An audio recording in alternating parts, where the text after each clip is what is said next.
यह घटना लगभग 400 वर्ष पुरानी है, जब एक वृद्ध महिला वृंदावन के प्रसिद्ध बांके बिहारी मंदिर पहुंची। वृद्धा के जीवन में कोई संतान नहीं थी और ना ही ऐसा कोई था जो उनका ख्याल रख सके। वह अकेली थी और अक्सर सोचती थी कि अपनी संपत्ति और जमीन जायदाद किसे सौंपे। इस गहरी चिंता के साथ वह वृंदावन पहुंची और बांके बिहारी जी के मंदिर में चली गई। मंदिर के पावन वातावरण में वृद्ध महिला का मन भजन कीर्तन में रम गया। वह एक तक बांके बिहारी जी की मनमोहक मूर्ति को निहारने लगी। ठाकुर जी की भोली सूरत और उनकी निर्मल आंखें वृद्धा के मन में एक गहरी छाप छोड़ गई। घंटों तक वह वहीं बैठी रही और उनकी नजरें केवल बांके बिहारी जी की मूर्ति पर टिकी रही। देखते देखते वृद्ध महिला के मन में एक अद्भुत विचार आया, क्यों ना मैं बांके बिहारी जी को ही अपना पुत्र बना लूं और अपनी सारी संपत्ति उनके नाम कर दूं। इस विचार के साथ वृद्ध महिला के चेहरे पर एक मधुर मुस्कान आई। उसने अपनी भावनाओं को ठाकुर जी के समक्ष व्यक्त किया और दोनों हाथ जोड़कर कहा, हे ठाकुर जी, इस दुनिया में मेरा कोई नहीं है। आज से आप ही मेरे पुत्र हैं। मैं अपनी सारी संपत्ति आपके नाम कर देती हूँ। यह कहते हुए वह मंदिर से बाहर निकलने लगी। लेकिन तभी एक चमत्कार हुआ।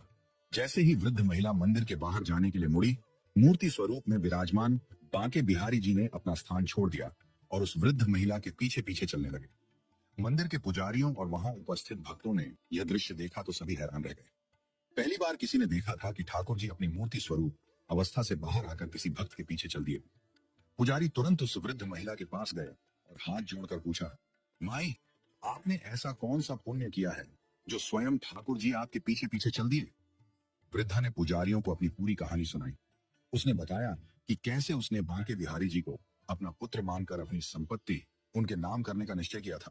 पुजारी यह सुनकर समझ गए कि उस वृद्ध महिला की मातृत्व प्रेम और निश्चल भक्ति ने बांके बिहारी जी को प्रसन्न कर दिया है। बांके बिहारी जी किसी नटखट बालक की तरह उस वृद्धा के पीछे पीछे जा रहे थे, जैसे कोई बच्चा अपनी मां के पीछे चलता है।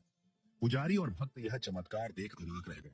उन्होंने तुरंत भगवान के चरणों में हाथ जोड़कर विनती की, हे प्रभु, कृपा करके आप अपने स्थान पर लौट आइए। मंदिर की मर्यादा का ध्यान रखिए। हम आपकी लीला समझते हैं, लेकिन कृपा करके अपने सिंहासन पर विराजिए। लेकिन ऐसा प्रतीत हो रहा था कि बांके बिहारी जी वृद्ध महिला के साथ जाने का हट कर बैठे।